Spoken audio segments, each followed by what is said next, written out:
ભાગવત જ્ઞાન યજ્ઞ કથા મહોત્સવ આજે દ્વિતીય દિવસ પ્રથમ સત્ર દિવ્ય સ્થાન યોગધણી અલગધામ આશ્રમ કણકોટ દ્વારા આ શ્રીમદ દેવી ભાગવતનું આયોજન સુંદર મજાનું કરવામાં આવ્યું છે. સમસ્ત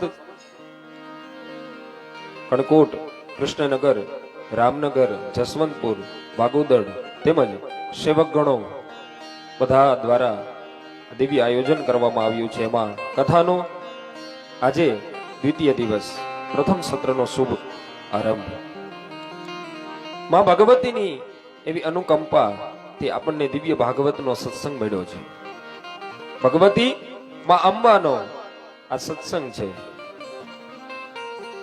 આનું એક નામ બીજું પણ છે, આનંદનો ગરબો. હે, આનું સત્સંગનું એક નામ બીજું પણ છે, જેને આપણે ગાઈએ છીએ ઘણી વાર, આનંદનો ગરબો. આગળ આગળ કથાઓ આવશે, વિશેષ આપણે સમજાવશું. તો એ દિવ્ય કથામાં આપ સર્વનું હાર્દિક સ્વાગત છે. પધારેલા બ્રાહ્મણો, સંતો, મહંતો, યજમાનો, સેવકો આ બધાને આ વ્યાસ ગાદી ઉપરથી સર્વને આ વ્યાસ ગાદી નમસ્કાર કરે છે, વંદન કરે છે અને સર્વને જય શ્રી કૃષ્ણ.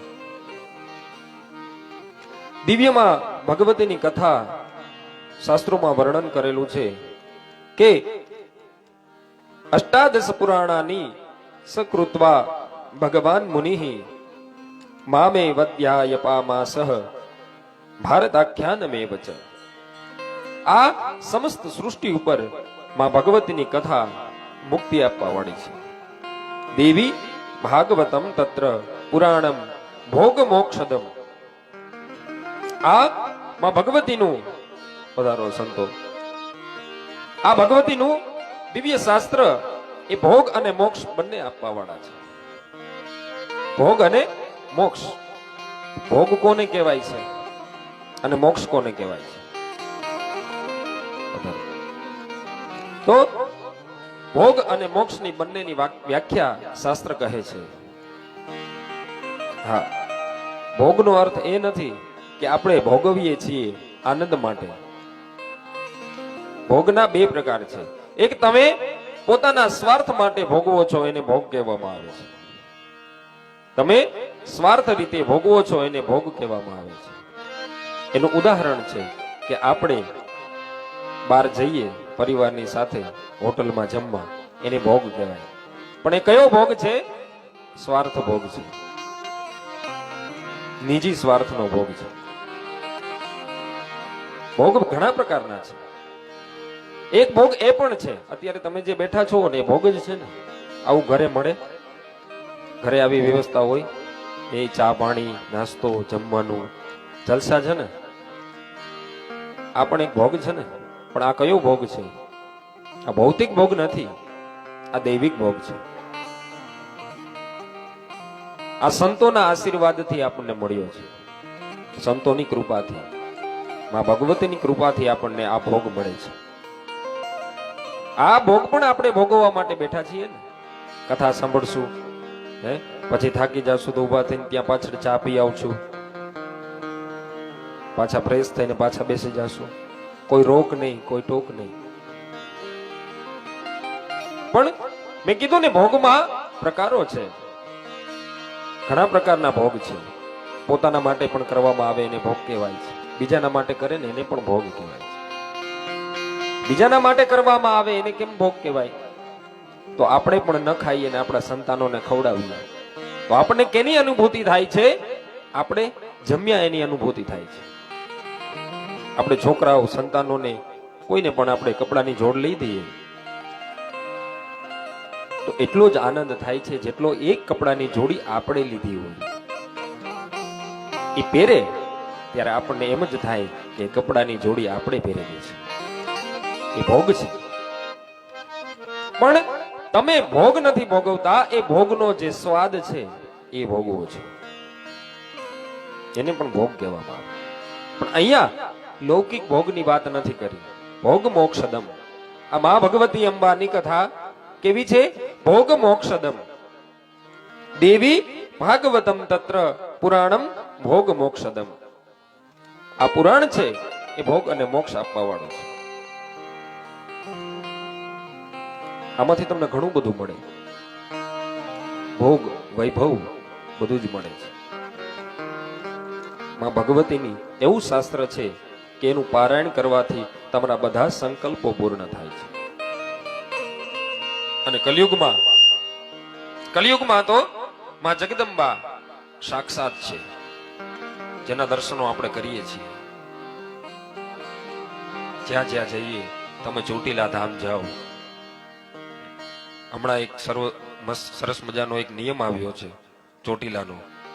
હવે તમે ચોટીલા જાઓ ને તો ઉપર મંદિરમાં ફોટા તમે પાડવા હોય તો પાડી શકો. કોના માટે? આપણા માટે. હમણાં જ છૂટ આપી છે, 15-20 દિવસ થયા. કારણ કે ભક્તો દર્શન કરવા આવતા માતાજીની છબી જોતી હોય, પણ આ શું કામે છૂટ આપવા આવી ખબર છે તમને? માતાજીને ગમતું નહીં. પણ હવે તમે જાઓ અને ક્યાંક ફરવા ગયા હો, બીચ ઉપર જાઓ કે બાર બીજે ક્યાંય ગયા હોય, ગાર્ડનમાં ગયા હોય, ત્યાં તમે ફોટા પાડો અને તમારા ફોટા મૂકો તો માતાજી એમ કે ઈ મૂકવા એના કરતા હું તને છૂટ આપી દઉં, તું મારા મૂકને ભાઈ. હે, આ એના કારણે આ છૂટ આપવામાં આવી. કૃપા છે ને માતાજીની. માં છે એ બધું સમજે, પણ આપણે સમજીએ.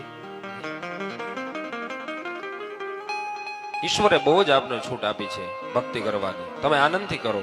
9 વાગે ઉઠો તોય વાંધો નહીં, 10 વાગે ઉઠો તોય વાંધો નહીં, પણ ઉઠી અને મારું ભજન કરો. તમે જમી લ્યો, નાયા ધોયા વગર જમી લ્યો. છૂટ આપીએ છે, શાસ્ત્ર છૂટ આપે છે. શરીર એવું હોય તો છૂટ આપે છે. ચા પી લ્યો, જમી લ્યો, બધું કરી લ્યો, પણ પછી તો ભગવાનનું ભજન કરો, ઈશ્વરનું ભજન કરો. એટલે આ દિવ્ય કથાનો સત્સંગ છે એ ભોગ પણ આપવા વાળો છે. આ કથાથી ભોગ પણ પ્રાપ્ત થાય છે. શાસ્ત્રોનું વાંચન કરવાથી ભોગ પ્રાપ્ત થાય. પણ કયા ભોગ કીધા મેં? જે સાંસ્કારિક ભોગ છે, સાંસ્કૃતિક ભોગ છે, જે આપણે નિજી સ્વાર્થ માટે ભોગવીએ છીએ એ ભોગ નહીં. જે શાસ્ત્રોમાં વર્ણન કરેલા એ ભોગ ભોગવવાની વાત છે. એનું એક ઉદાહરણ તમને આપી દઉં. શાસ્ત્રમાં કયા ભોગની વાત છે કે તમે એકલા ફરવા ન જાઓ, પરિવાર સાથે જાઓ. આ ભોગ છે. તમે એકલા જાઓ ને નિજી સ્વાર્થ માટે, એ ભોગ કઈ કામનો નહીં. એ પોતાનો ભોગ છે, એ લૌકિક ભોગ કહેવામાં આવે છે. પણ તમે પરિવારને સાથે લઈ અને દેવ દર્શને જાઓ, ક્યાંક યાત્રા ઉપર જાઓ, હરિદ્વાર, કાશી, ચોટીલા જાઓ, પાવાગઢ જાઓ, દળવા જાઓ, ઘણા બધા ધામ છે, કાગવડ ધામ છે, ઘણા બધા ધામ છે ને. તમે ત્યાં જાઓ પરિવારની સાથે, ત્યાં જાઓ, દર્શન કરો, દેવ દર્શન કરો, પરિવારની સાથે ભોજન કરો, ત્યાં પ્રસાદ લ્યો. અને આપણા જે સંતાનો છે એ સંતાનોને સારી શિખામણ આપો કે બેટા અહીંયા આવી રીતે દર્શન કરાય, અહીંયા આવી રીતના આવવું જોઈએ, આ સમયે આવવું જોઈએ. આ માતાજીનું સ્વરૂપ છે, આ માતાજી ચામુંડા માં છે, આ ખોડિયાર માં છે. અત્યારે છોકરાને ફોટા બતાવો ને તો ખબર જ ન પડે કયા માતાજી છે. વિચારો, 10-10 વર્ષના છોકરા થઈ જાય ને છતાં એને આપણે પૂછીએ કે બેટા આ કયા માતાજી છે, તો કે ખબર નથી. લ્યો, અને આપણે પાછા બાર વાતો કરતા હોય કે અમે બહુ સંસ્કારી. ધૂળ છે આવા સંસ્કારમાં. સંસ્કાર આપણા સારા હોવા જોઈએ. આપણો સનાતન ધર્મ છે, એમાં સંસ્કાર બહુ મહત્વની વાત છે. આપણે હિન્દુ સંસ્કૃતિના દેવતાઓ અને દેવીઓના નામ તો આપણને આવડવા જોઈએ, એના સ્વરૂપ પણ યાદ આપણને હોવા જોઈએ. કોઈ બતાવે કે આ કયા માતાજી છે તો આપણને ખબર પડી જવી જોઈએ. હું અત્યારની જે વાત છે એ નથી કહેતો, પણ આપણા મૂળ શાસ્ત્રોમાં જે દેવતાઓનું, જે દેવીઓનું વર્ણન છે એના નામ તો કમસે કમ આવડવા જોઈએ. શાસ્ત્ર એમ કહે છે કે આ દેવી ભાગવત છે એ ભોગ અને મોક્ષ બંને આપવા વાળી છે. તમને ભોગ વૈભવ જોતા હોય તોય આની કથા કરાવો તો મળે છે. ધન વૈભવ કમાવવા માટે પણ તમે આ કથા કરાવી શકો. એનાથી, કથાથી તમને ધન વૈભવ ભોગ આ બધું જ મળશે. પણ માં જગદંબાએ પાછું એવું પણ કીધું છે કે આપીશ ખરી, પણ જો તું ધર્મમાં વાપરીશ તો એ તારી પાસે અખંડ રહેશે, અન્યથા એની એ જે કાંઈ મેં તને આપેલું છે હું બધું તારી પાસેથી લઈ લઈશ. બધું જ આપીશ પણ બધું પાછું લઈ પણ હું લઈશ. બીજું મોક્ષ આપવા વાળી છે. મોક્ષનો અર્થ શું છે? આપણે દેવ થઈ જઈએ અને પછી ભગવાનની પાસે વયા જાય એનું નામ મોક્ષ ના? એનું નામ મોક્ષ નથી. આપણે છે ને વ્યાખ્યાઓ બહુ અલગ કરી લઈએ છીએ તરત જ. મોક્ષની વાત આવે એટલે કે મોક્ષ આમ, એ નથી. મોક્ષનો અર્થ છે એકદમ મુક્ત. પછી ભલે તમે આ સૃષ્ટિ ઉપર જીવો પણ મુક્ત થઈને જીવો, પરમાત્મામય જીવો, માં ભગવતીના થઈને જીવો, એનું નામ મોક્ષ છે. મરી ગયા પછી મળે એનું નામ મોક્ષ નહીં, એ તો છે જ. મૃત્યુ થયા પછી જે મળવાનો છે તમારા કર્મના આધારે, એ તો મોક્ષ છે જ. પણ તમે આ જીવનમાં જીવો છો ત્યાં તમે તમારું જીવન એકદમ મુક્તતા રીતે જીવો, પરમાત્મામય જીવો, મુક્તિથી જીવો, કોઈ પ્રકારની બંધન નહીં, એનું નામ મોક્ષ છે. સરળમાં સરળ વ્યાખ્યા કરવા જઈએ મોક્ષની તો પરમાત્મામય પૂર્ણ જીવન, નિસ્વાર્થપણે જીવન અને કોઈ પણ રોકટોક વગરનું જીવન પૂર્ણ રીતે તમે જીવો, એનું નામ મોક્ષ. જીવતા પણ મોક્ષ મળે છે, લેવો હોય તો. પછી જો 80-90 વર્ષ સુધી કઈડમાંથી જુડો ન કાઢવો હોય તો મોક્ષ મળે નહીં, બરાબર ને? જીવતા પણ મોક્ષ પ્રાપ્ત થાય છે. પણ હવે 80 વર્ષ સુધી લડી લઈએ, મૂકીએ જ નહીં.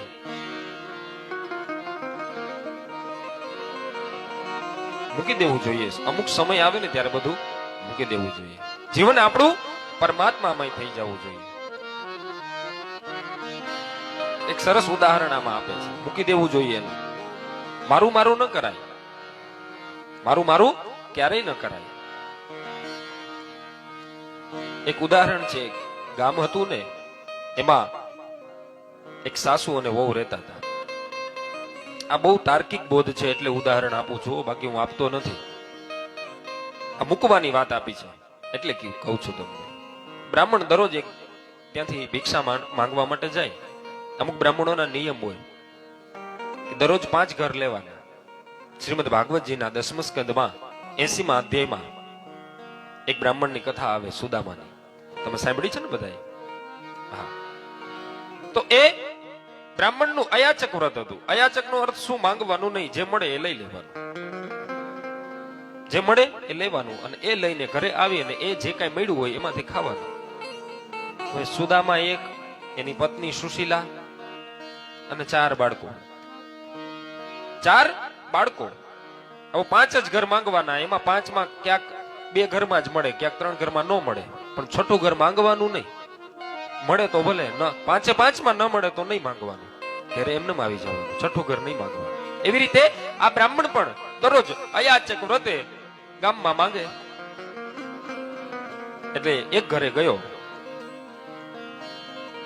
અને માંગ્યું કે ભિક્ષાન દેહી. એટલે તરત જ બેન બહાર આવ્યા, વહુ બહાર આવ્યા અને કીધું ભિક્ષા નથી. કીધું કાંઈ વાંધો નહીં, તમારું કલ્યાણ થાવ, વિચારો તમે. ના પાડી નથી છતાં પણ શું કીધું? તમારું કલ્યાણ થાવ.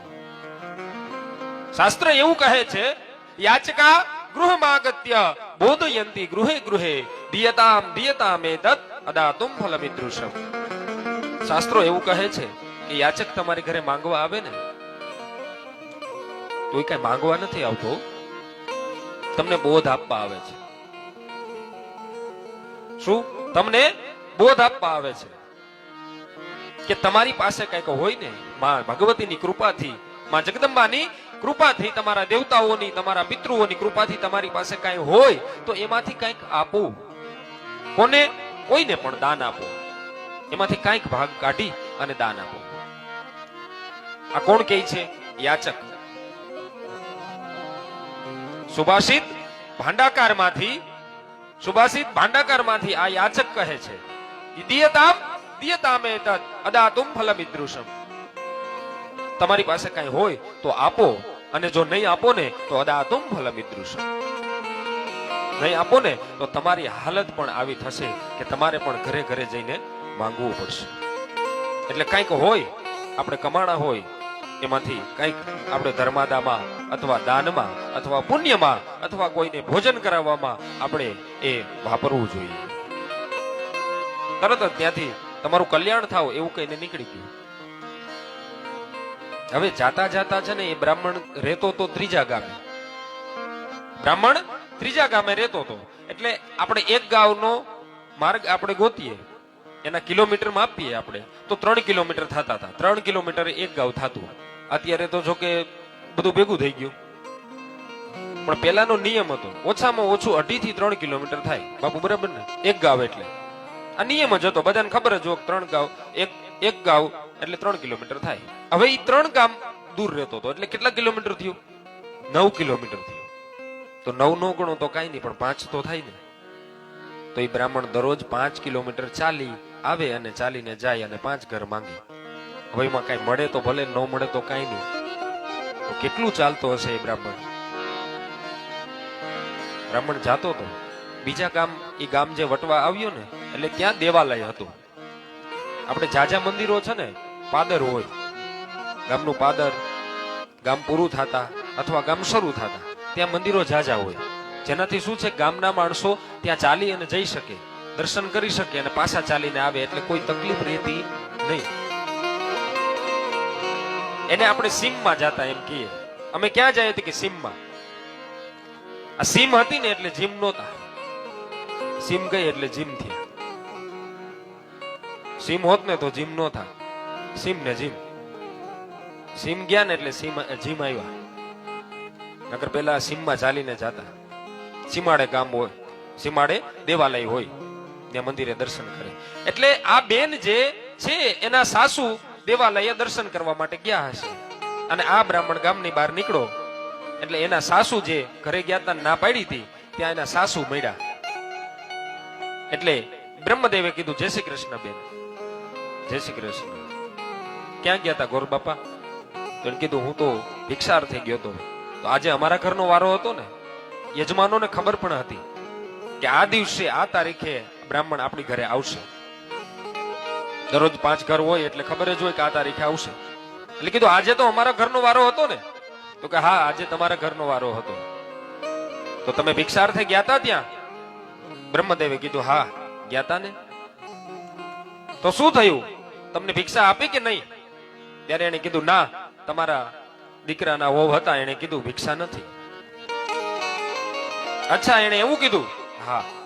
એટલે હું ત્યાંથી ચાલ્યો આવ્યો અને અત્યારે હું મારા ગામ પાછો જાઉં છું. અરે એનાથી એમ કહેવાય જ કેમ? ભાઈ તો ઘરધણી છે ને, સાસુ તો. એટલે તરત જ ત્યાં બ્રહ્મદેવને કીધું કે એનાથી એમ કહેવાય જ નહીં. હજી તો ચાવી મારી પાસે છે, એનાથી એમ કેમ કહેવાય? તમને ના કેમ પડાય? એટલે બ્રહ્મદેવે કીધું, કાંઈ વાંધો નહીં, જે હોય જવા દો. હવે તો ના પાડી દીધી છે, ના પડાય નહીં, ના પાડી દીધી છે. એટલે કીધું, ના ચાલે, તમે મારી ભેગા ચાલો. હવે દાદા 2.5 કિલોમીટર તો ચાલી ગયા હતા, ગામ પૂરું થવા આવ્યું હતું, બીજું ગામ આવવાની તૈયારીમાં હતું. 5 કિલોમીટર આમથી હાલીને આવ્યા, પાછું 2 કિલોમીટર, અને પાછા બાવડું પકડ્યું ગોરદાદાનું ડોસીમાએ અને લઈ ગયા. ચાલો, ના કેમ પાડે? એનાથી ના પડાય જ કેમ? પાછા લઈ ગયા. પાછા લઈ ગયા અને કીધું, સાંભળો છો, બહાર આવો. અને બહાર આવ્યા. બોલો બા, આ બ્રહ્મદેવને તમે ના પાડી ભિક્ષાની? કીધું, હા મેં ના પાડી. તમારાથી ના પડાય જ નહીં, આઘા રહ્યો. ગોરદાદા તમે અહીંયા ઉભા રહ્યો. બ્રહ્મદેવને એમ કે કાંઈ વાંધો નહીં, ચાલો, આજે 4 ઘરેથી ભિક્ષા નથી મળી, પણ આ એક ઘરેથી મને ત્યાંથી લાવ્યા છે તો કંઈક મળશે ને, મારું આજનો દિવસ છે એ નીકળી જશે. બ્રહ્મદેવે કીધું, કાંઈ વાંધો નહીં. બ્રહ્મદેવ આવીને દરવાજા પાસે ઉભા. બા અંદર ગયા. બ્રહ્મદેવ રાહ જોવે. બહાર આવી અને કે, હવે હું તમને ના પાડું છું, કાંઈ દેવું નથી, લ્યો.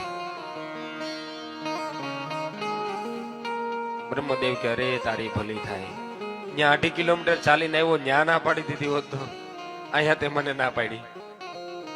ઈ બા 2.5 કિલોમીટરે ત્યાંથી અહીંયા ના પડાવવા હાટું લાવ્યા, મારું ચાલે છે એમ, મારી વહુનું નથી ચાલતું. આ તમારા બંનેમાં એ બ્રહ્મદેવનો શું વાત? એને શું કામ ઝરિયો બનાવો? કે તમે અહીંયા મંદિરે ના પાડી દીધી હોત તો મારે 2 કિલોમીટર ચાલવું તો ન પડે. એ કે નહીં, ત્યાં મારું ઘર નહોતું, આ મારું ઘર છે, અહીંયા મારું ચાલે છે, એટલે મારે અહીંયા ના પડે ને તમને. ખરા છો, છતાંય બ્રહ્મદેવ કલ્યાણ થાવ એમ કહી અને ચાલ્યા ગયા.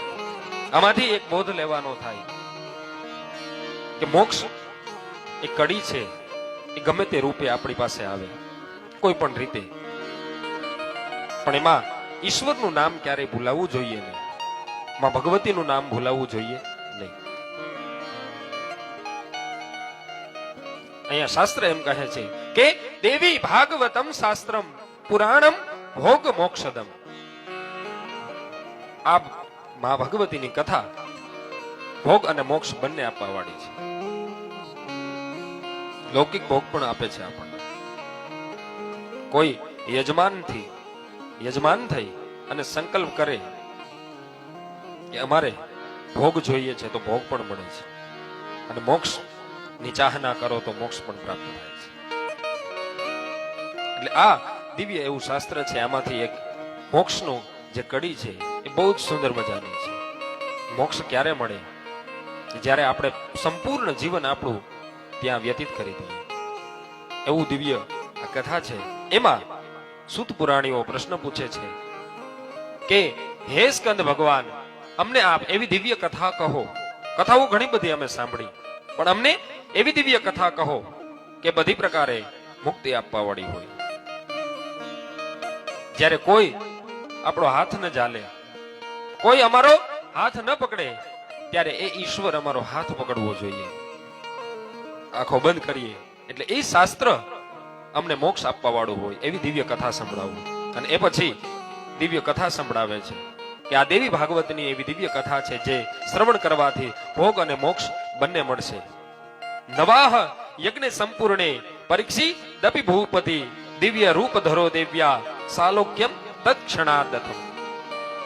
પેલું ઉદાહરણ પરીક્ષિતનું આપ્યું કે પુરાણો તો દિવ્ય છે, તમે ભાગવતની કથા પણ સાંભળી છે, એનું ઉદાહરણ આપે છે પુરાણમાં. કે પુરાણની કથા કેવી છે? પરીક્ષિતને પણ સપ્તાહ યજ્ઞ સંપૂર્ણે પરીક્ષિત દપી ભૂપતિ, પરીક્ષિત નામનો ભૂપતિ જે પાંડવોના વંશમાં હતા, એને પણ આ કથા મુક્તિ આપવા વાળી બની હતી. એ 7 દિવસની કથામાં એને મુક્તિની પ્રાપ્તિ થઈ હતી. સપ્ત ગ્રંથિ વિભેદનમ, 7 દિવસમાં એની પરીક્ષિત મહારાજની 7 ગ્રંથિઓ છૂટી ગઈ. એનું ઉદાહરણ છે અહીંયા સ્કંદ મહારાજ આપે છે. પુરાણ છે, દિવ્ય છે. આ પણ દેવીમાં ભાગવતની કથા છે, એ પણ મુક્તિ આપવા વાળી છે. હવે અત્યારે સમય એવો છે કે તમે ગમે તે દિવસની ગમે તેટલા દિવસના સત્ર કરી શકો છો. મેં કાલે પણ તમને કથાને કીધું ને કે સહસ્ત્ર સમમાસત, હજારો વર્ષ સુધીના ઋષિ મુનિઓ સત્ર કરતા હતા. સત્ર કરતા એટલે સવારમાં સંધ્યા આદિ વંદન કરી અને કથા વાંચવા બેસી જાય, જેમ આપણે અત્યારે બેઠા છીએ 9 વાગે, 8:30 9. બપોરે ઘટિકા દ્વયમ, એ ઋષિઓ જે કથા સાંભળતા એ 2 ઘટી એટલે 1 ઘટિકા એટલે 24 મિનિટ થાય. 1 ઘટિકા એટલે 24 મિનિટ થાય. 48 મિનિટ સુધીનો રિસેસ પડે. એમાં તમારે જમવાનું, આરામ કરવાનો, જે કરવું, પાછું કથા સાંભળવા બેસી જવું. પછી સાયમ કાલ પર્યંતમ, સૂર્યાસ્તનો જે સમય હોય ત્યાં સુધી કથા ઋષિઓ કહે અને સંતો સાંભળે. આવી રીતે કથા થતી. તો વિચારો તમે કેટલા કલાક કથા થતી હશે? ઓછામાં ઓછી 10 કલાક તો થતી હશે ને કથા. તો એ 1000 વર્ષનું સત્ર કેટલા કલાક કથા થઈ? આપણે અત્યારે 6 કલાક કથા કરવાની છે. કેટલા કલાક? દિવસની 6 કલાક કથા. તો ઓછામાં ઓછી 40 થી 45 કલાક આપણી કથા બધા સત્રોની થાય. છતાં પણ કથા પૂર્ણ થતી નથી. એટલે જ્યારે જ્યારે અહીંયા એવું લખેલું છે કે જેવો સમય યથા દેહે તથા દેવે, તમારી પાસે જેવો સમય હોય એવું તમે સત્ર કરાવી શકો. એવું કોઈ આવશ્યકતા નથી કે 9 દિવસની, 11 દિવસની કરવી, 9 દિવસની કરવી. કારણ કે આ તો એક જ્ઞાન ગંગા છે, આનો કોઈ પાર નથી. આ તો એક જ્ઞાન ગંગા છે.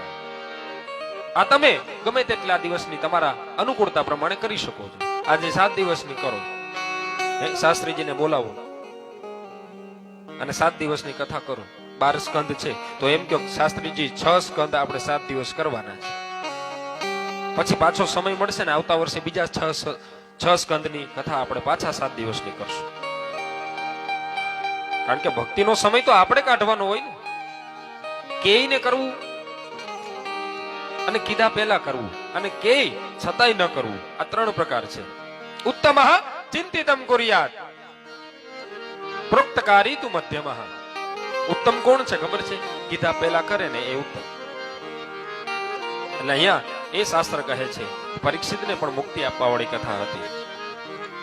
એવી કથા દિવ્ય અહીંયા સંભળાવી છે. તો એમાં એ કથા કોણે પહેલા કરી અને આ કથાનો કોને પહેલા લાભ થયો એ ઋષિઓ પૂછે છે. એટલે અહીંયા સ્કંદ મહારાજ અગત્યનો બંનેનો સંવાદ છે. સ્કંદ મહારાજ કહે છે પહેલું જ ઉદાહરણ કોનું આપે છે ખબર છે?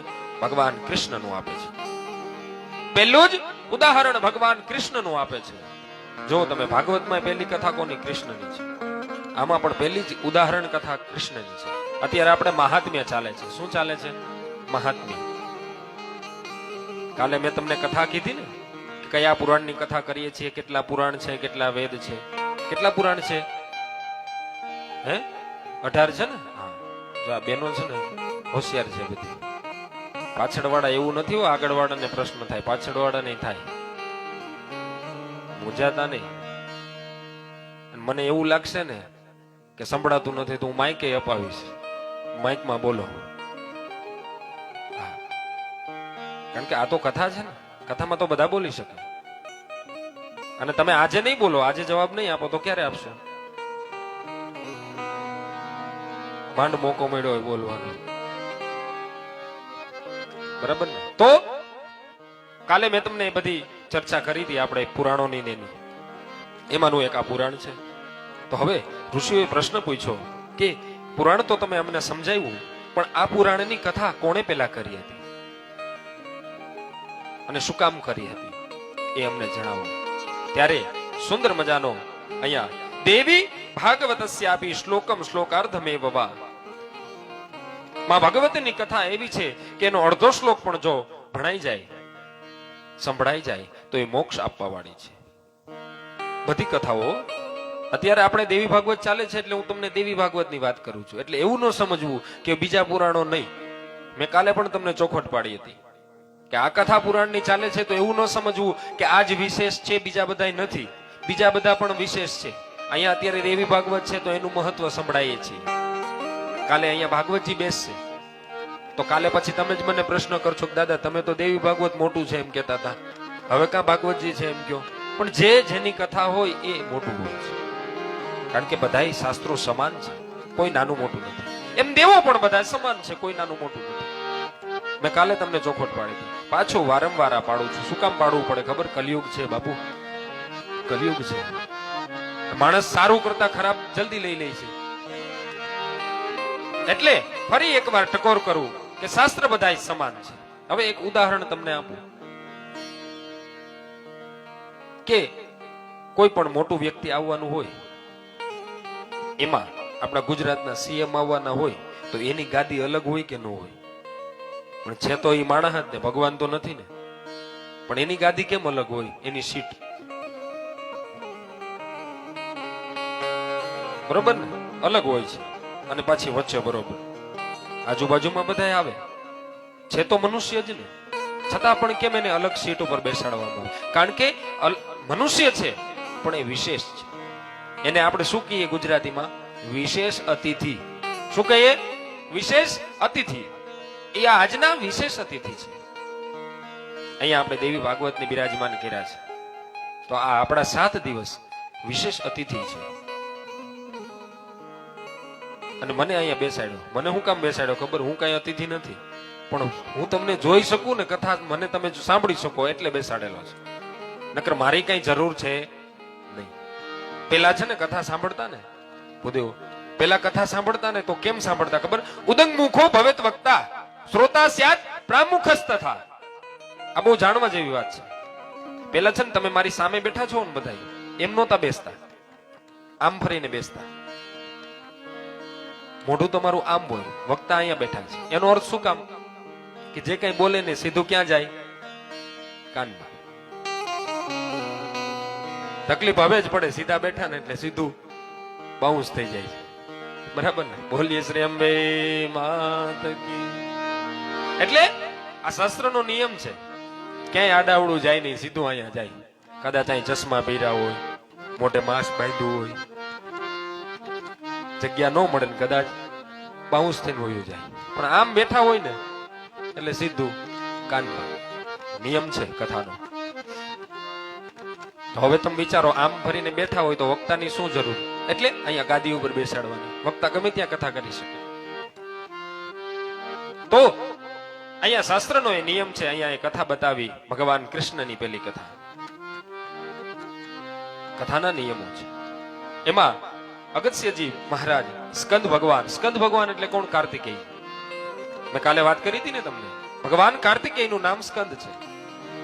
એને પ્રશ્ન કર્યો, એને જવાબ આપ્યો. પહેલી કથા ઉદાહરણ રૂપે ભગવાન કૃષ્ણની છે, એ કથા તમે મને સંભળાવો. અને અહીંયા એ કથા નો શરૂઆત કરે છે અને કથા સંભળાવે છે કે આસિત સત્રાજીત નામ. એક સત્રાજીત નામનો રાજા હતો.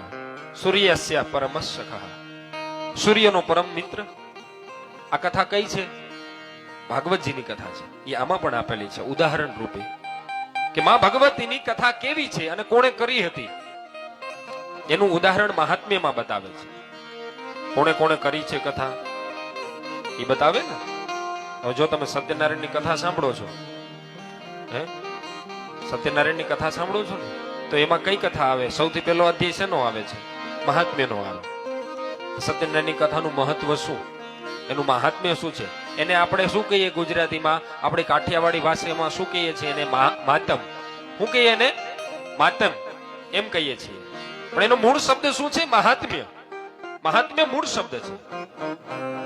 એટલે અહીંયા આપણે સત્યનારાયણની કથા સાંભળીએ છીએ એટલે એના પહેલો અધ્યાય છે મહાત્મ્યનો આવે છે, અને બાકીના 4 અધ્યાય છે ને એમાં 4 વર્ણની કથા છે. કથા પૂરી. લ્યો, શું વાર લાગી સત્યનારાયણની કથા પૂરી થતા? પહેલો અધ્યાય મહાત્મ્યનો છે, બીજો બ્રાહ્મણ, ક્ષત્રિય, વૈશ્ય અને શૂદ્ર, આ 4 વર્ણોની કથા છે. અને 5મા અધ્યાયમાં અંતમાં આ 4 વર્ણોએ જે કથા કરી અને એના બીજા જન્મ કેવા થયા અને એ કથા કરવાથી શું ફળની પ્રાપ્તિ થાય છે, અને કથા પૂરી. ઇતિ શ્રી સત્યનારાયણ કથાયામ પંચમો અધ્યાય. 5 અધ્યાયની કથા. પણ હવે તમે સાંભળો, તમને પ્રશ્ન થાય એમાં ક્યારે કે જ્યારે કઠિયારો લાકડાનો ભારો લઈ અને બ્રાહ્મણના ઘરે ગયો ત્યારે બ્રાહ્મણ પણ સત્યનારાયણનું વ્રત કરતો હતો. તો ત્યાં ક્યાં કઠિયારાની કથા આવી હશે? કઠિયારો ત્યારે જ ગયો તો. કઠિયારો તો ત્યારે જ ગયો ને. એ પછી એને તો કઈ ખબર નહોતી. એ બ્રાહ્મણના કેવાથી તમે શું કરો છો? બ્રાહ્મણદેવ પાણી પાયું કે હું આ સત્યનારાયણનું વ્રત કરું છું, સત્યનારાયણનું વ્રત કરું છું. તો તમે આ 5 અધ્યાયમાં એ અધ્યાય તો નહીં હોય ને કઠિયારાનો? હશે? નો જ હોય ને, કારણ કે કઠિયારો તો ત્યારે જ ગયો. અત્યારે કઠિયારો આવે છે ને કથામાં, તો ત્યારે તમને પ્રશ્ન ન થાય? કેટલી કથા કરી છે નીતિનભાઈ? ઘણી બધી કથાઓ કરી છે ને તંબાઈ. આપણે એ પ્રશ્ન થયો ક્યારે? નો થાય, અમને થાય. અત્યારે 5 અધ્યાય વાંચીએ છીએ તો એમાં કઠિયારો આવે છે ને. તો એ સમયમાં કઠિયારો નહોતો તો કયો અધ્યાય હશે? વિચારવા જેવી વસ્તુ છે ને. પણ આપણે શાસ્ત્રોને સમજતા નથી. જેને જેટલું જ્ઞાન મેળવું છે ત્યાંથી શરૂઆત થાય છે. એનો અર્થ એવો નથી કે એક જ્ઞાન ત્યાં પૂરું થઈ ગયું. હું એટલું જાણું છું તો હું એટલી કથા કરું, મારા કરતા વિશેષ કોઈ બીજું જાણે તો એ બીજી કથા કરે. અહીંયા સત્યનારાયણનું તમે સમજો ને તો એમાં તથ્ય છે. આ પુરાણો છે ને, પુરાણોમાં બધામાં તથ્ય છે, અને તથ્ય છે એટલે તો કથ્ય છે, અને કથ્ય છે એ જ સત્ય છે. હા, પુરાણો માં તથ્ય છે, એમાં કઈક છુપાયેલું છે ગુઢ, એટલે તો એ કથ્ય છે. આ કહેવામાં આવે છે બધાને. કથાઓ છે ની થાય, પુરાણોની થાય છે ને. હે, પાલટીની કે કથા થઈ જોઈ કે હેપી બર્થડે ની કથા હોય છે કે હાથની હેપી બર્થડે ની કથા કરો હાલો, સાંભળી તમે કે કથા પુરાણોની જ છે, વેદોની છે, શાસ્ત્રોની છે, ઉપનિષદોની છે. શું કામે છે? એમાં તથ્ય છે એટલે કથ્ય છે. પણ એ કથ્ય શું કામે છે? કારણ કે એ સત્ય છે. આમાં બધું જે કીધું છે ને એ બધું જ એક પણ દોરો ખોટું નથી, બધું જ સત્ય છે. એટલે શાસ્ત્રોમાં એવું કહે છે સત્યમ પરમ ધીમહિ. ભાગવતજીની પણ શરૂઆત સત્યથી થાય. સત્ય સિવાય સત્યને આગળ પણ કાંઈ નથી ને સત્યને પાછળ પણ કાંઈ નથી, કેવલ સત્ય. સતનામ આશ્રમનો શબ્દ છે. આ આશ્રમનો, તમે જે આશ્રમમાં બેઠા છો ને, એનો મૂળ શબ્દ, એનો મૂળ એક શબ્દ છે, બહુ મોટો શબ્દ. આમાં કંકોત્રીમાં જો લખેલું છે ને, સતનામ લખેલું છે. જો આમાં કંકોત્રીમાં લખેલું છે સતનામ, એટલે સત્ય છે એ જ ઈશ્વર છે. એને આગળ કાંઈ નથી, એને પાછળ પણ કાંઈ નથી. સત્ય એ જ ઈશ્વર. તમે સાચું બોલો ને એ ઈશ્વર. તમારી પાસે આવીને કોઈ સાચું, આપણે એટલે તો બાળકોને એમ કહે ને ભગવાનનું સ્વરૂપ છે. શું કામ? સાચું બોલી જાય જે હોય આપણો ભાંડો ફોડી નાખે બધો. આપણે મોઢું પકડી લઈએ તોય બોલી જાય, મૂકી દો ને પછી બોલે કે તો આમ કહેતા હતા તમને. એટલે આપણે એને ભગવાનનું સ્વરૂપ કહીએ છીએ બાળકને. શું કામ? કારણ કે સત્ય છે એની પાસે, અને સત્ય એ જ ઈશ્વર. સત્ય નામનું વૃક્ષ કડવું હોય છે, પણ એની ઉપર આવતા ફળ છે ને બહુ મીઠા હોય છે. સત્ય નામનું વૃક્ષ કડવું હોય છે. કોક કહે ને તો ખોટું બહુ લાગે, સાચું કહે તો હે બહુ ખોટું લાગે. આનીથી મને એમ કહેવાય જ કે ભાઈ તને સત્ય કીધું છે, ક્યાં ખોટું કીધું છે? પણ એ સત્ય છે ને આજે તમને કીધું હશે ને કોકે, પણ કાલે એના ઉપર જે ફળ આવશે ને એ બહુ મીઠા આવશે. તમને ખાવાની બહુ મજા આવશે, જીવન જીવવાની. એટલા માટે છે ને સદગુરુ બનાવવા જોઈએ, અને સદગુરુ ભાગ્ય મળે છે. તમે વિચારો તો આપણા ઘરે કોઈના ઘરે એટલા સાધુ સંતો આવે, અહીંયા એટલા બધા આવશે, આપને એમને આનંદ મળી જાય. એમનેમ આપણા પુણ્યનો ઉદય એમનેમ થઈ જશે. આપણે દરરોજ આપણને સારા સારા સાધુઓ જોવા મળશે, દર્શન કરવા મળશે, એનો લાભ મળશે. ભાગ્ય મળે બધું. એક ભજન છે ને, સાહેલી અમને ભાગ્ય રે મળ્યો આવા સાધુ પુરુષ નો સંગ. અમને આવા સાધુ પુરુષ નો સંગ. એ સાહેલી અમને ભાગ્ય રે મળ્યો આવા સાધુ પુરુષ નો સંગ. સાધુઓ સંતોનો સંગ ક્યારે મળે? ભાગ્ય થાય છે. આવો બે કડી આપણે સાંભળીએ, બે જ કડી. સાહેલી મોરી ભાગ્ય રે મળ્યો આવા સાધુ રે પુરુષ નો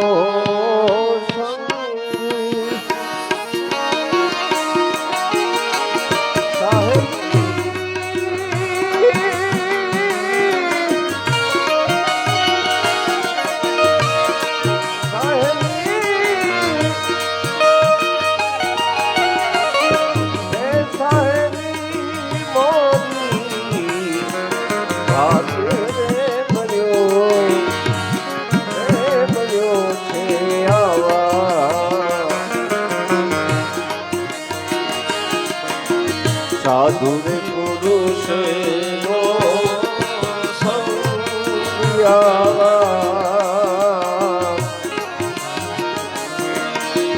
સાધુ રે પુરુષ નો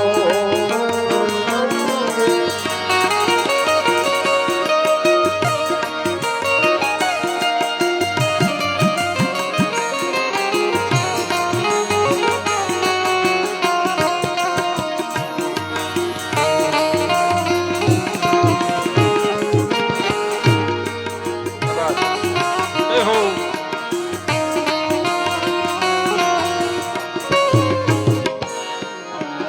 અવર પુરુષ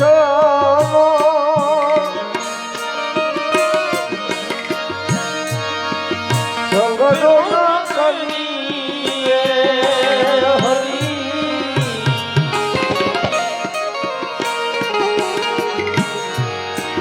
અવર પુરુષ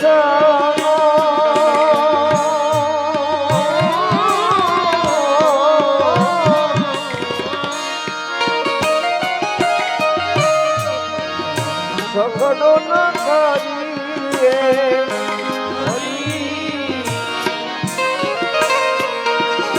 પાડેલી ભજનોમાં ભંગ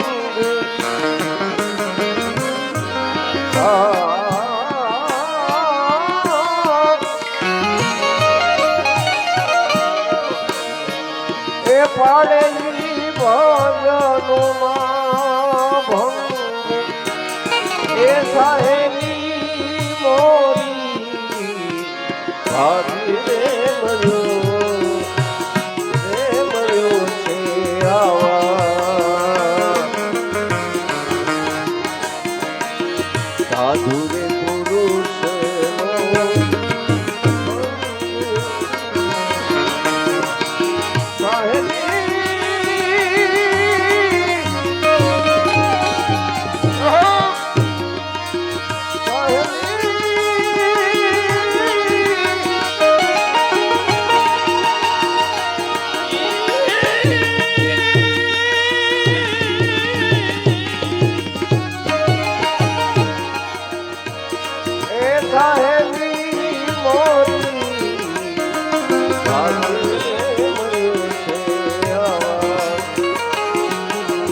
સાધુ રે પુરુષ આવા સાધુ રે પુરુષ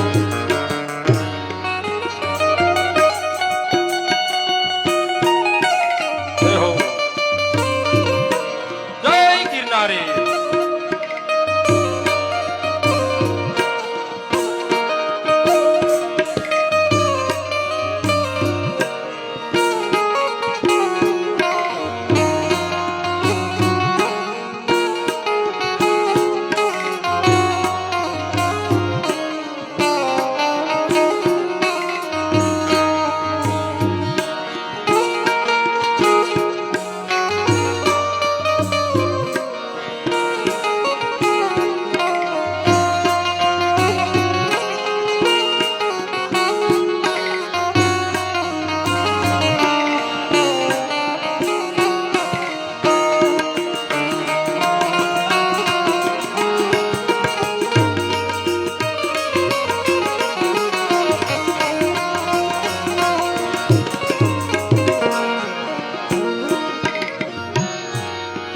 સંત રે સજનો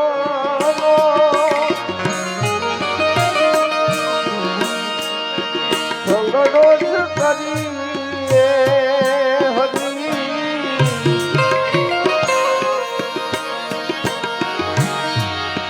સંત રે સજનો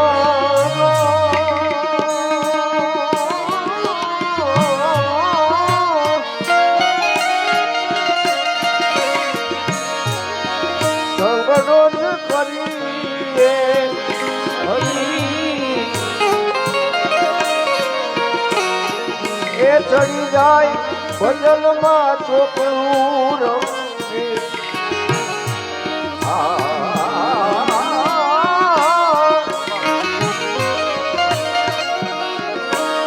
એ ચડી જાય ભજનમાં ચોકડું રંગે એ સાહેબી મોરી ભાગી રે મળ્યો છે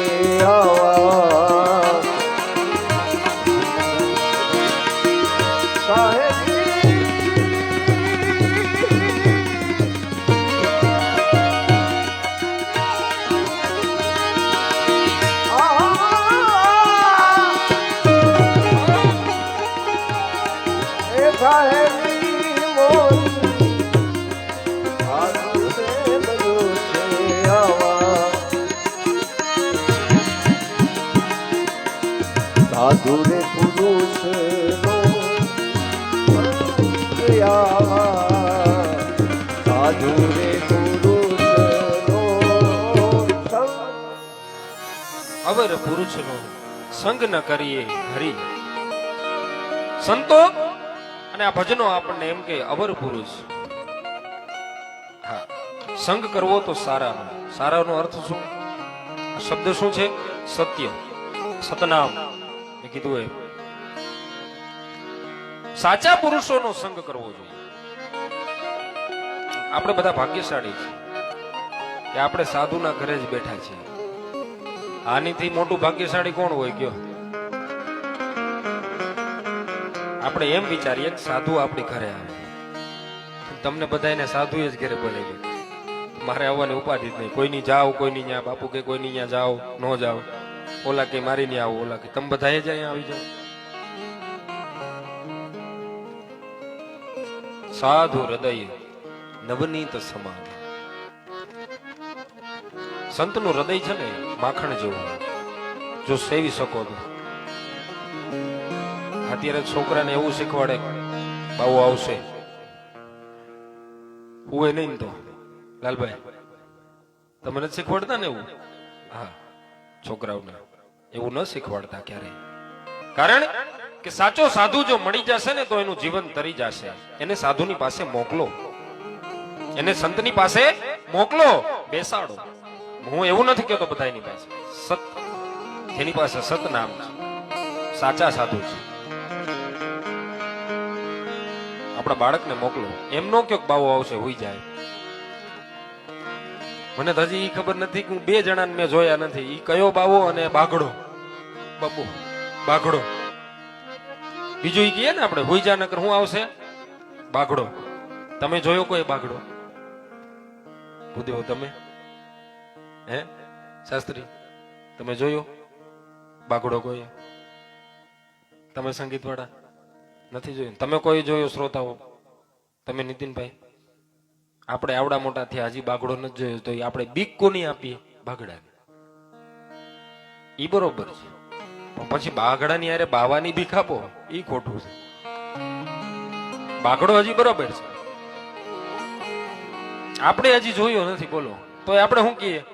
બાઘડો આવશે. કેવો હોય છે કોણ જાણે બાઘડો? છોકરાઓને એમ થાય ને, બીવે. એટલે આપણે એને એક શબ્દ આપ્યો છે, સુઈ જાય ને એના માટે બાઘડો આવશે. ઈ બરાબર છે. બાઘડાની યારે બાવાને બેસાડો ને એ ખોટી વાત છે. બાવો આવશે ને એ ખોટી વાત છે. બાવો આવવો જોઈએ. સંત છે ને એ તો એક સીડી છે સ્વર્ગની. સંત એક સ્વર્ગની સીડી છે. ઈશ્વરની પાસે પહોંચવા માટેનો એક જ માત્ર રસ્તો છે, એ સંત છે, સદગુરુ છે. એટલે ક્યારેય બાળકોને હું આ વ્યાસપીઠ ઉપરથી કહું છું, બધાને બીવડાવતા નહીં કોઈ. અને કોઈ પણ છોકરાઓને બીવડાવે તો મને કહી દેજો. હા, એટલે આપણે એને સાધુનું મહત્વ સમજાવશું શું છે.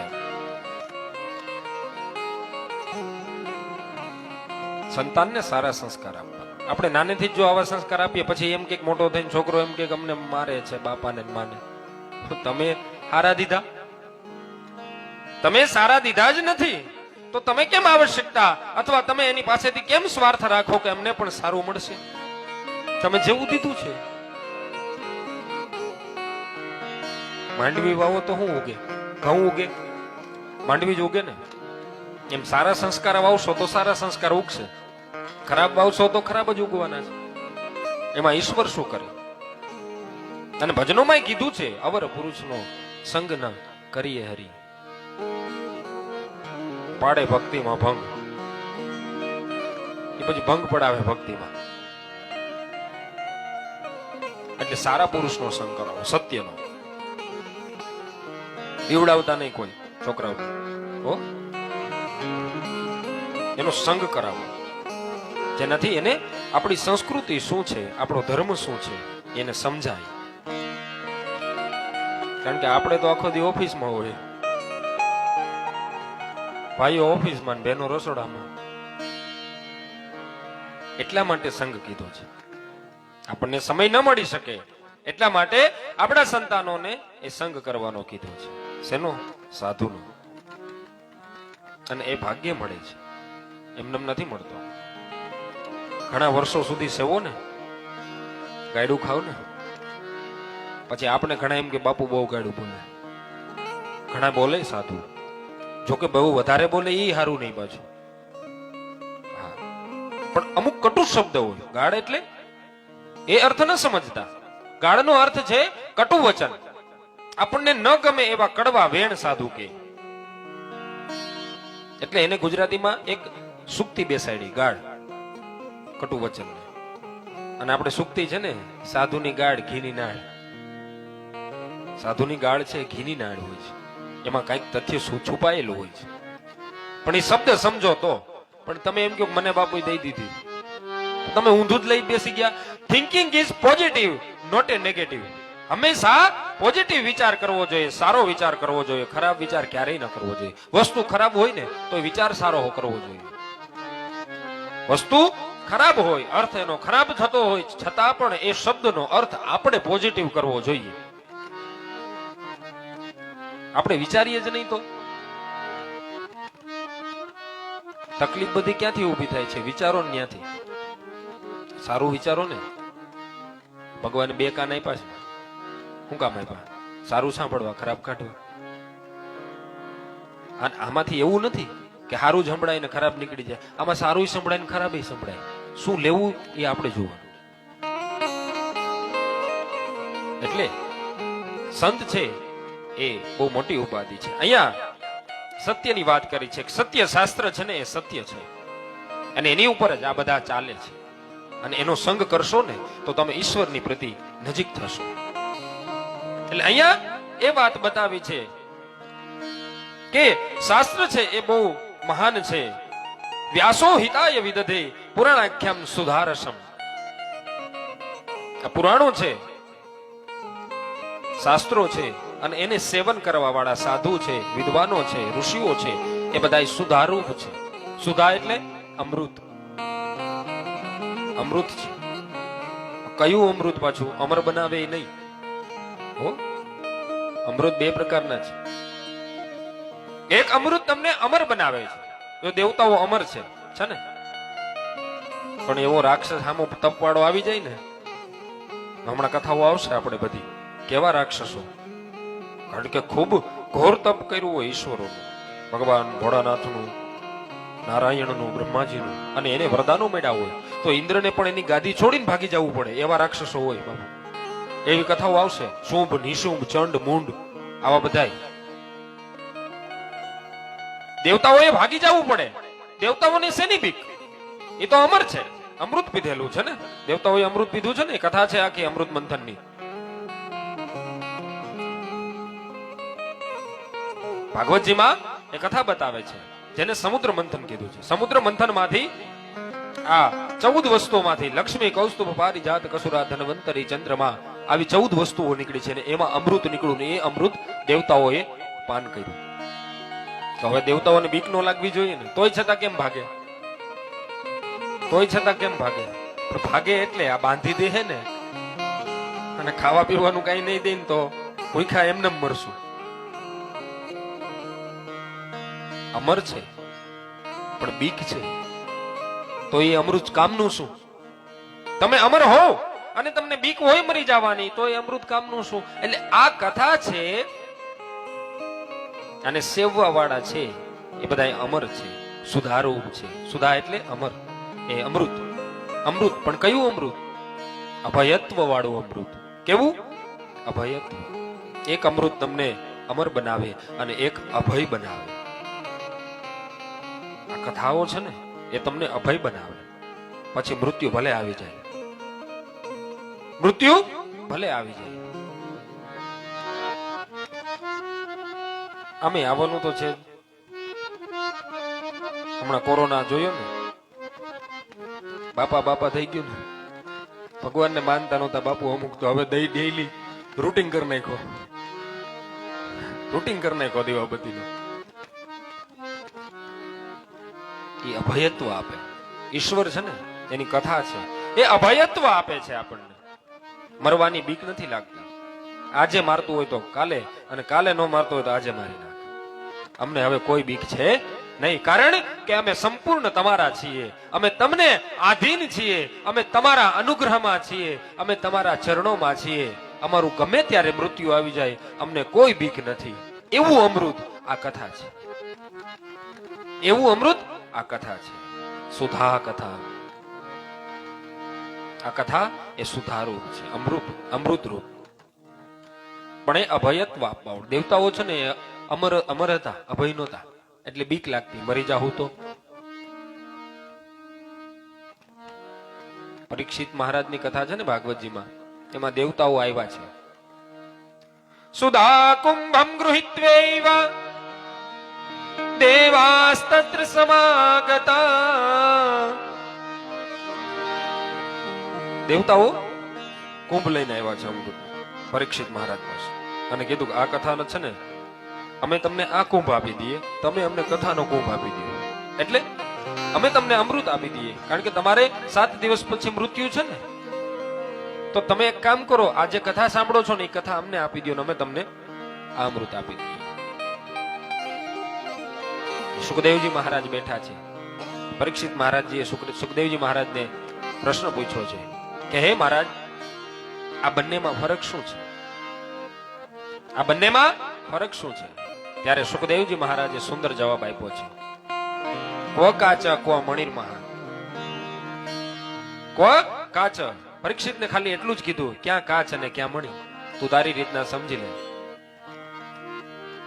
ઓલું જે અમૃત છે પીવા વાળું એ કાચ છે, અને આ કથા છે ને એ મણિ છે. હવે તારી રીતના વિચારી લે, કાચમાં અને મણીમાં કેટલો ફેર હોય છે. કાચની કેટલી કિંમત ને મણીની કેટલી કિંમત. કાચ ગમે ત્યાં મળી જશે, મણી મળશે નહીં. એટલે પરીક્ષિતે ના પાડી દીધી, મારે નથી જોતું, મારે આ કથા જોઈએ છે. અને દેવી ભાગવત કથા એ છે. એમાં પહેલું ઉદાહરણ કૃષ્ણ અને બીજું પરીક્ષિતનું. કૃષ્ણનું ઉદાહરણ શું આપ્યું કે સત્રાજીત નામનો રાજા, ભાગવતના 10મ સ્કંદના ઉત્તરાર્ધમાં 56મો અધ્યાય, સત્રાજીત સમંતોપાખ્યાન, સમંતક મણિ એનું ઉપાખ્યાન આવે છે કથા. દ્વારકાની સભા ભરાણી છે. આ મથુરા નું યુદ્ધ પૂર્ણ થયું, કંસનો વધ થયો, પછી મથુરાના રાજા બન્યા, અને પછી એ સભામાં જે ભગવાન દ્વારકાધીશની સભા હતી એ સભામાં બેઠા છે, અને ત્યાં સમંતક મણિ પહેરી અને સત્રાજીત ત્યાં આવે છે. સૂર્યસ્ય તનયં સખા. સૂર્યનો સખા મિત્ર છે, સૂર્યનારાયણનો મિત્ર છે. સભામાં આવ્યા છે, અને દરરોજનું સેમંતક મણિ એની પાસે છે. કયો મણિ? સેમંતક. હવે એ સેમંતક મણિ જે હતો એની ઉપાધિ શું હતી, એનું વિશેષ શું હતું? તો એ દરરોજનું 16 ભાર સોનું, 160 કિલો. દરરોજનું 160 કિલો સોનું આપે.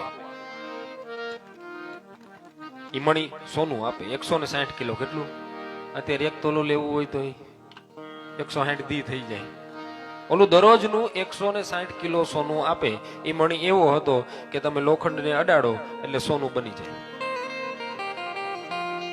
એ મણીમાંથી 160 કિલો સોનું દરરોજ ઉત્પન્ન થાય. બાકી પછી તો એ મણી તમે ગમે ત્યાં અડાડો ત્યાં સોનું થઈ જાય, પણ એ પોતે નો અડાડો તોય એમને મૂકી રાખો, પહેરી રાખો, તો 160 કિલો એ સોનું આપે. એ સભામાં આવીએ છે, દ્વારકાધીશની સભામાં આવી અને બેઠા, બધાએ વંદન કર્યા. દ્વારકાધીશે પણ કીધું કે આવો સત્રાજીત. બધી વાતો થતી હતી, સભાની ધર્મસભા હતી, અને ત્યારે ભગવાન કૃષ્ણ ઉભા થઈ અને એ સત્રાજીતને એવું કીધું કે સત્રાજીત, તારી પાસે જે સેમંતક મણિ છે, જો એ મણિ તું આ મથુરાના કોષમાં, ધનકોષમાં આપી દે તો દરરોજનો 160 કિલો સોનું છે તો આ પ્રજાઓના હિત માટે વપરાશે. તું મણિ અમને આપી દે. સત્રાજીત તરત ઉભો થઈ ગયો. આપે કોઈ? આપણે 1 તોલું હોનું દઈએ?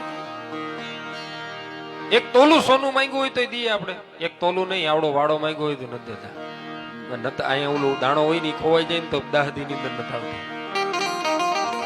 10 દિવસ નથી સૂતા. તો હવે એક સ્વાભાવિક વસ્તુ છે ને કે ઈ માણસ, આપણે જો એક તલ ભાર પણ આપણે જો છોડી ન શકતા હોય તો એ પણ માણસ જ છે, રાજા છે. તો 160 કિલો સોનું જે આપતો હોય મણી, એ કેમ આપે? ભગવાન કૃષ્ણને કીધું કે નહીં, આ મણી હું તને નહીં આપું, આ મણી હું તમને નહીં આપું, ના પાડી દીધી છે. અને તરત જ સત્રાજીત સભામાંથી ઉભો થઈ અને ત્યાંથી ચાલ્યો ગયો.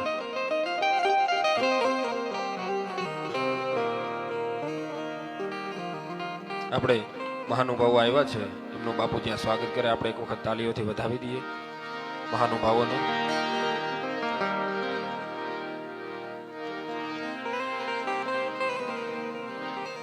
મહેમાનો આપણે આવ્યા છે, આપણે હાર્દિક સ્વાગત કરીએ છીએ મહેમાનોનું.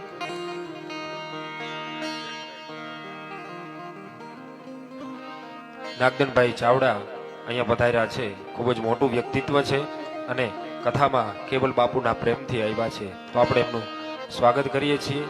આપનું ખૂબ ખૂબ સ્વાગત છે નાગદનભાઈ. જોરદાર તાલીઓથી આપણે વધાવી ભગવાનને પ્રાર્થના કરીએ ખૂબ ખૂબ આગળ વધે અને આવી રીતના બધા માણસોનું, પ્રજાઓનું હિત કરે. આ જો પ્રજાપાલકની જ વાત છે ને, પ્રજાપાલક આવ્યા. નાગદનભાઈ પ્રજાપાલક છે, માણસોનું બહુ કામ કરે છે, બહુ એક મોટું વ્યક્તિત્વ છે. બાપુની કૃપાથી બાપુનું પણ સન્માન કરે છે. આપણે બે હાથે જોરદાર તાલી વગડાવી. હા, 3 તાલી તાલની, માનની, બાકી બધી અપમાનની. એટલે વ્યવસ્થિત પાડજો. તાલીનો મહત્વ હું તમને સમજાવીશ. તમે નોટ લઈને આવજો. તમને જે જે પ્રશ્નો હોય ને નોટમાં લખી નાખજો. 7 દિવસ, 7મો દી પૂરો થાય ને એટલે મને એમ કહેજો કે આ પ્રશ્ન રહી ગયો, એ પછી હું તમને જવાબ આપીશ. પણ 7 દિવસ સુધીમાં હું કઈ બાકી રાખવાનો નથી. તમે જે નોટમાં લખેલા હશે ને એ પણ આપણે પૂરા પ્રશ્ન કરી દેવાના છે. તમે નહીં કહો તોય. એવું વ્યક્તિત્વ ખૂબ મોટું છે અને સમય કાઢી અને આવ્યા છે. ભગવાનને, માતાજીને પ્રાર્થના, બાપુના ખાસ પ્રેમથી આવ્યા છે. પ્રાર્થના કરીએ ખૂબ આગળ વધે અને આવી રીતના પ્રજાઓનું રક્ષણ કરે અને પાલન કરે. આવો કથામાં પાછા. તો માં ભગવતીની એ કથાનું એક ઉદાહરણ, સત્રાજીત ત્યાંથી ઉભો થઈ અને ચાલ્યો ગયો ઘરે. અહીંયા સભા પણ પૂર્ણ થઈ. હવે બન્યું એવું, કૃષ્ણએ સભામાં એવું કીધું હતું કે આ મણી તું અમને આપી દે, પણ એ આપ્યો નહીં. અને ઘરે જઈ એ મણી કાઢી અને સૂતો. સવારે મોડો જાગ્યો, પણ મોડો જાગતા પહેલા એ સત્રાજીતનો નાનો ભાઈ પ્રસેન, એનો નાનો ભાઈ પ્રસેન છે, એ પ્રસેન મહારાજ એ મણીને પહેરી અને મૃગ્યા માટે નીકળી ગયા. મૃગ્યા રમવા માટે નીકળી ગયા. હવે આ બાજુ સત્રાજીત ઉભો થયો. સવારે જોયું, મણી નથી, મણી નથી. એટલે હવે એક વસ્તુ કયો, કાલે જ કહો કે તમને કીધું હોય કે આ વસ્તુ મને આપી દે. ભલે એ માણસ 500 કિલોમીટર આગો રહેતો હોય, પણ એ વયું જાય ને બીજે દીએ, એટલે આપણને પેલું મગજમાં એ જ આવે, પેલું મગજમાં એ જ આવે કે એને લઈ લીધો હોય છે. હવે ભાઈ 500 કિલોમીટર આગો રહી છે, કાલે એને તમને કીધું તું અમદાવાદ ગયા ત્યારે, પણ પેલું મગજમાં તો એ જ આવે. અહીંયા પણ એ જ વાત બની છે આજે કે સત્રાજીતને ભગવાન કૃષ્ણએ દ્વારકાધીશે ભરી સભામાં એમ કીધું હતું કે તું તારો મણી આ ધનકોષમાં આપી દે, મથુરાના ધનકોષમાં, તો પ્રજા માટે કામ આવે. ના પાડી. સત્રાજીતે તરત જ એમ કીધું કે આ મણી જે મારો ચોરાઈ ગયો છે એ ભગવાન કૃષ્ણએ લીધો છે, કૃષ્ણ ચોર છે. આ એને લઈ લીધો છે, કારણ કે કાલે મેં એને નો આપ્યો એટલે આજે એને ચોરી કરીને લઈ લીધો. ધીરે ધીરે ધીરે ધીરે બધે વાત ફેલાવા લાગી છે. મણી ચોરાઈ ગયો, મણી ચોરાઈ ગયો, ત્યાં સુધી તો વાંધો નહીં, પણ મણી કૃષ્ણએ ચોર્યો એવી વાત ફેલાવા માંડી. ધીરે ધીરે બલરામજીને ખબર પડી. બલરામજી તો શેષનું સ્વરૂપ, લક્ષ્મણ, હા, તરત જ આવ્યા હળ લઈને. કનૈયા ક્યાં છો? ભગવાન કૃષ્ણ નીકળ્યા એના ઓરડામાંથી. શું થયું મોટા ભાઈ? ગામમાં વાતો થાય છે. શું થાય છે? તે સત્રાજીતનો મણી ચોરી લીધો છે. ભગવાન હસતા હસતા એવું કહે છે કે મોટા ભાઈ, મારે ચોરવાની શું જરૂર? આટલો પકડીને ન લઈ લઉં જોતો હોત તો. કૃષ્ણ તો સમર્થ છે ને. કર્તુમ અકર્તુમ અન્યથા કર્તુમ સમર્થ ઇતિ કૃષ્ણ. હા, કૃષ્ણ સમર્થ છે બધું કરવા માટે. એને ક્યાં ચોરવાની જરૂર હતી? એ તો ગાયબે કરી શકે ને. સતરાજીત સામો હતો તો ત્યાંથી જ લઈ લીધો હોત ને. ભાઈ મારે જો લેવો હોત તો મેં ત્યાંથી જ લઈ લીધો હોત. મારે ચોરવાની શી જરૂર? ત્યારે કીધું ગામમાં વાતો થાય છે કે તે ચોર્યો છે. નહીં, મેં નથી ચોર્યો, પણ હવે એ ચોરીનો આરોપ આવ્યો છે માથે, એટલે એને સાબિત તો કરવું ને. ભગવાન કૃષ્ણ કે કાંઈ વાંધો નહીં, ચાલો. ગોતવા જાય છે. આ બાજુ પ્રસેન એ મણી પહેરી અને જંગલમાં વયો ગયો છે. સિંહની સાથે યુદ્ધ થાય છે. સિંહ ની સાથે યુદ્ધ થાય છે બંનેનું, પ્રસેન અને સિંહનું. સિંહ એને મારી નાખે છે પ્રસેન, અને મણી જે હોય ને એની પાસે એ લઈ લે છે. મણી લઈને વયો જાય છે. બને છે એવું કે એ સિંહનું પાછું રીછની સાથે યુદ્ધ થાય છે. રીછ અને સિંહનું.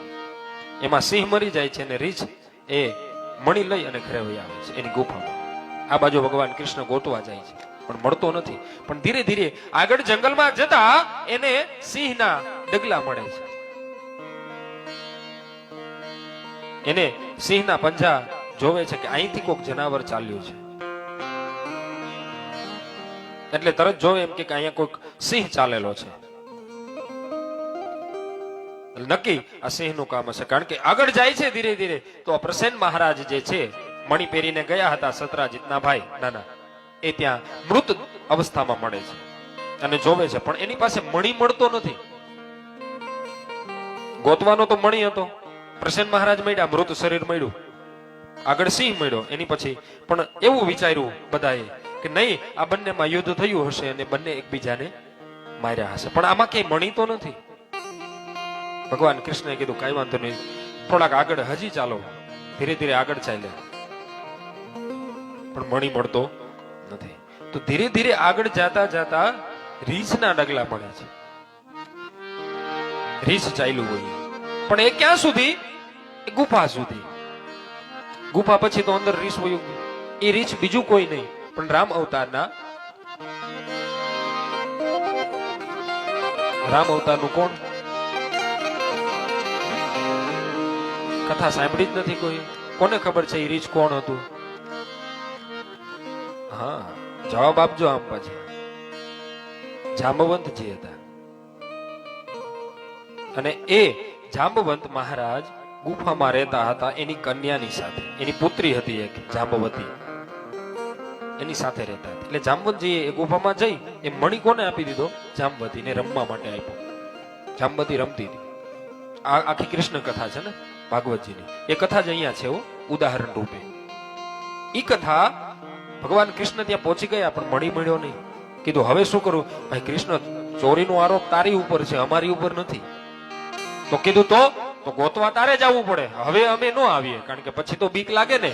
ઓલો મરેલો સિંહ જોયો એટલે બીક ન લાગે, પણ હવે તો આગળ જીવતું છે.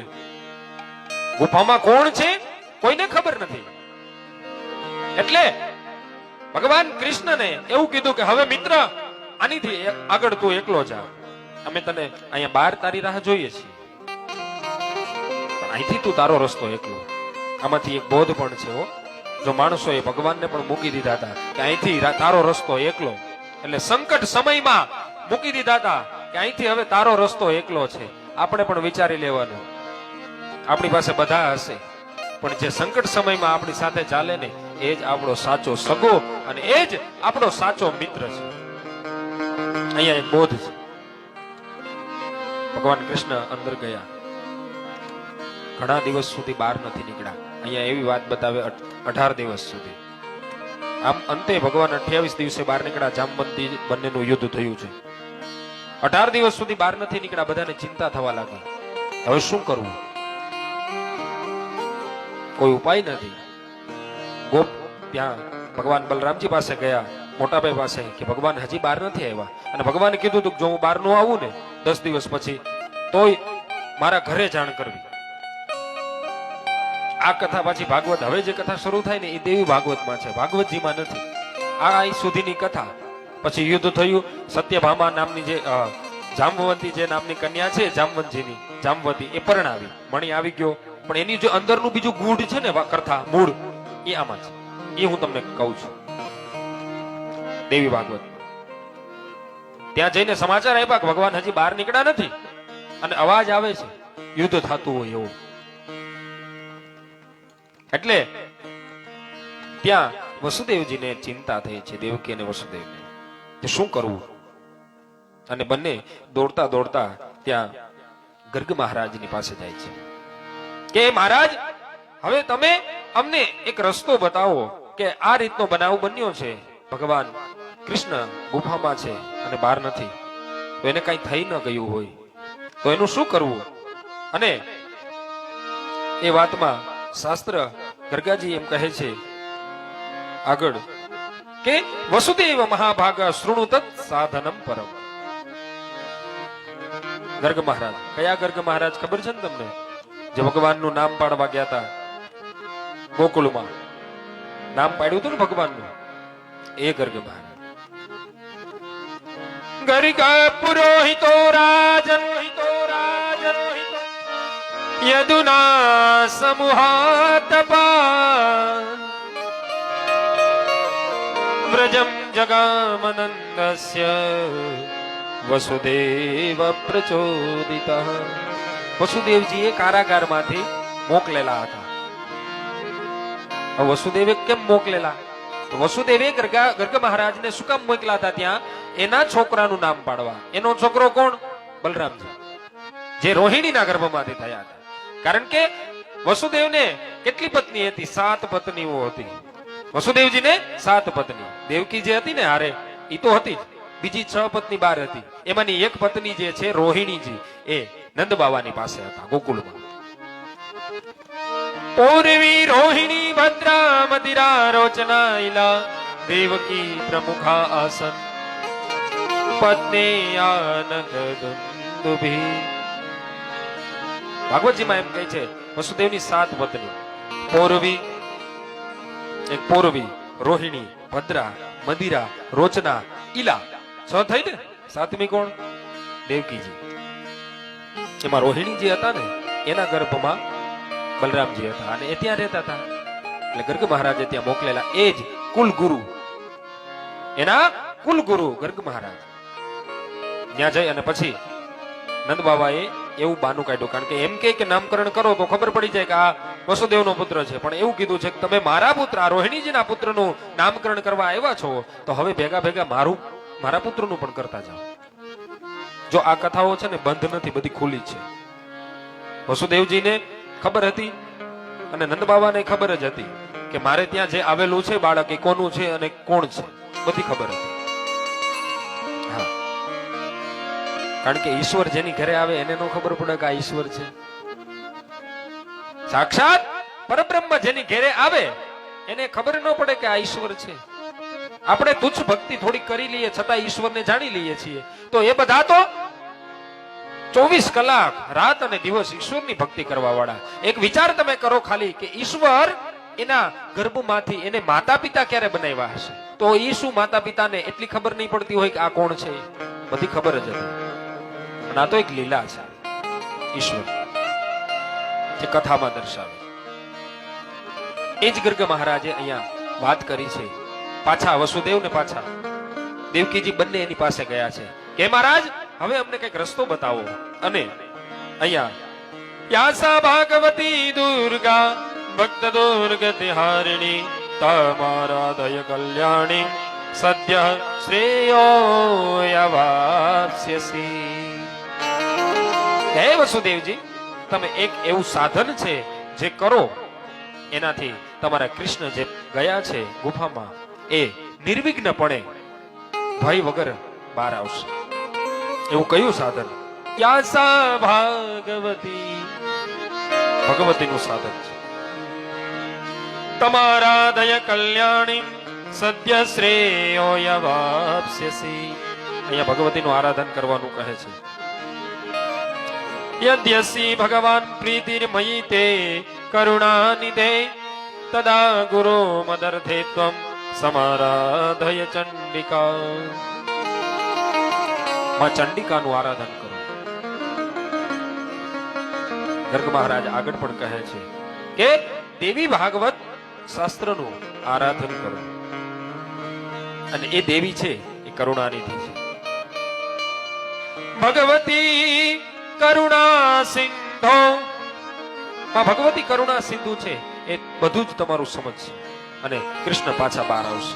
આ બાજુ વસુદેવજી અને દેવકી બંનેએ માં ભગવતીની આરાધના કરી છે. દેવી ભાગવતનું પઠન અને પારાયણ કરાવ્યું છે. પારાયણ પૂર્ણ થતા જ આ બાજુ ભગવાન કૃષ્ણ એકલા નથી આવતા, લગ્ન કરીને આવે. હા, આ એવું શાસ્ત્ર છે. વિવાહ કરીને આવે છે. કેટલું ફળ ગયો, માંગ્યું તું કેટલું ફળ. કેવલ કૃષ્ણ માંગ્યા હતા ને, કેવલ કૃષ્ણ માંગ્યા હતા. પણ કૃષ્ણની સાથે માં જગદંબા પણ આવે છે, જાંબવતી રૂપે. આ એવું દિવ્ય શાસ્ત્ર છે. આવી અને બંનેની પૂજા અર્ચના કરે છે. અને વસુદેવ અને દેવકીજી માં ભગવતીને વંદન કરે છે. એવી માં ભગવતી છે. કારણ કે ભગવાન કૃષ્ણએ પણ જો એનું ભજન કરેલું છે, કરેલું છે ને. ભગવાન કૃષ્ણ રૂકમણીજીને લેવા ક્યાં ગયા હતા? ભગવાન કૃષ્ણ રૂકમણીને લેવા ક્યાં ગયા હતા? કોના મંદિરે? રૂકમણીજીએ કોનું ભજન કર્યું હતું? અને ભાગ્યા બે બંને રૂકમણીજીને ભગાડ્યા ને રથમાં બેસીને. જો કે ભાગ્યા નથી, બોલાવ્યા હતા ને આવ્યા હતા. ભગવાનને બોલાવ્યા હતા અને આવ્યા હતા. અને ભગવાન ગુપ્તમાં નથી લઈ ગયા, બધાની સામે લઈ ગયા છે. એટલે એને અપહરણ કહેવાય નહીં. અપહરણ કોને કહેવાય? ખબર વગર લઈ જાય એને. કિડનેપ, ઇંગ્લિશમાં એને શું કે? કિડનેપ. હા, પણ ખબર હોય ને લઈ જાય એને થોડું અપહરણ કહેવાય. તો ઈ ક્યાંથી લઈ ગયા છે? ભવાની મંદિર. જાઓ છો ને તમે બધા દર્શન કરવા. ભવાની મંદિરે માં જગદંબા રૂકમણીજી પગે લાગવા જાય છે અને ત્યાંથી એનું હરણ થઈ જાય. એ જ વસ્તુ માં ભગવતી, રૂકમણીજી અને ભગવાન કૃષ્ણની છે. એ જ વસ્તુ તમે રામાયણમાં આવો. રામાયણમાં ત્યાં પણ માં સીતા ભગવાન રામને ક્યારે જોવે છે? માં સીતા રામને ક્યારે જોવે છે? જ્યારે સહેલીઓની સાથે માં અંબાનું ભજન કરવા ગયા હોય, પૂજા કરવા ગયા હોય ને ત્યાં. એ પછી બગીચામાં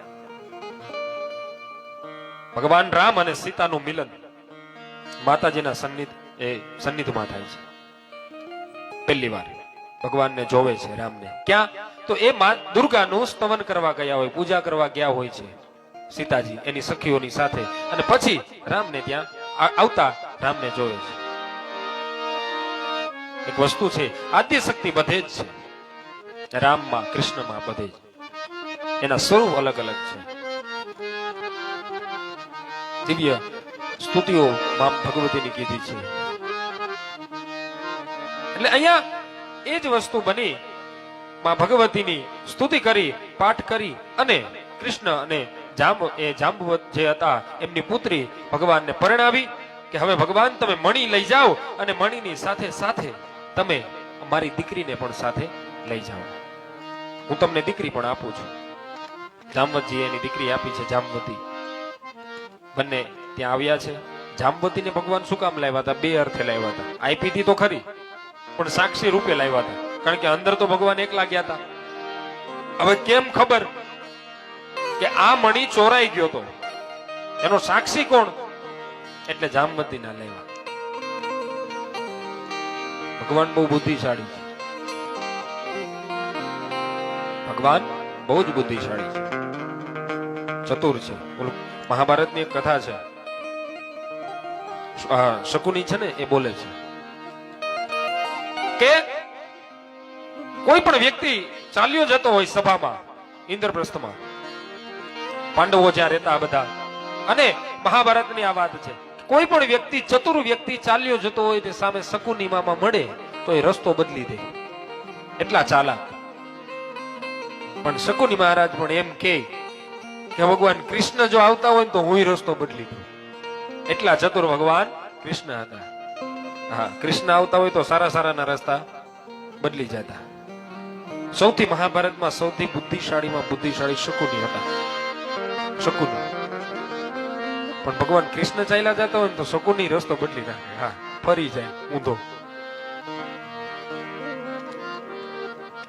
એટલે અહીંયા કૃષ્ણએ બુદ્ધિનો પ્રયોગ કરી અને જાંબવતીને સામે લાવ્યા અને પછી સત્રાજીતને કીધું કે અલે સત્રાજીત, આ તારો સ્યમંતક એ મણી છે, મેં તારો ચોરી નહોતો કર્યો, પણ તારો ભાઈ પ્રસેન છે એ મણી લઈ અને ગયો. સિંહની સાથે યુદ્ધ થયું, સિંહનું જાંબવંતજી સાથે યુદ્ધ થયું અને જાંબવંત એ મણી લઈ અને ગુફામાં ગયા. ત્યાંથી હું આ મણી લઈને આવ્યો છું. એના સાક્ષી એમના દીકરી છે. જાંબવતી બધી હકીકત કીધી છે. જાંબવતીએ સત્રાજીતે માફી માંગી ભગવાન કૃષ્ણ. કીધું પરમાત્મા, મારી બહુ મોટી ભૂલ થઈ ગઈ છે અને હવે એક કામ કરો, કારણ કે આ મણીએ બહુ ઉપદ્રવ કર્યા, ભગવાનની માથે મોટું આળ નાખ્યું છે.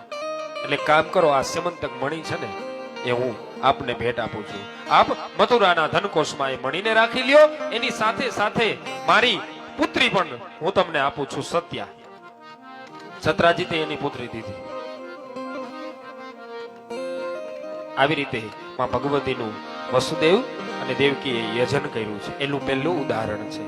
માં ભગવતીની એવી દિવ્ય કથા છે કે એ સાંભળવાથી પૌત્રાદિ આ બધું પણ પ્રાપ્ત થાય છે. પુત્ર પૌત્રાદિ.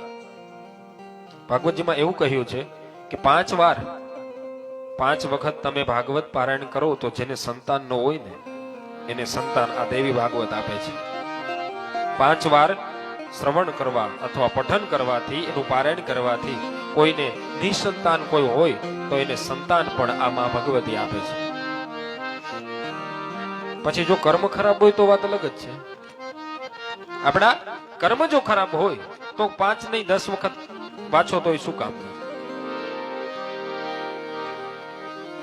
તમે મંદિરે જાઓ પગે લાગવા, પણ તમે અપવિત્ર થઈને જ જાઓ છો, પછી સામે ઈશ્વર ગમે એવો તેજસ્વી હોય, સાક્ષાત હોય, પણ તમને ફળ ન મળે. પણ એનું કારણ કે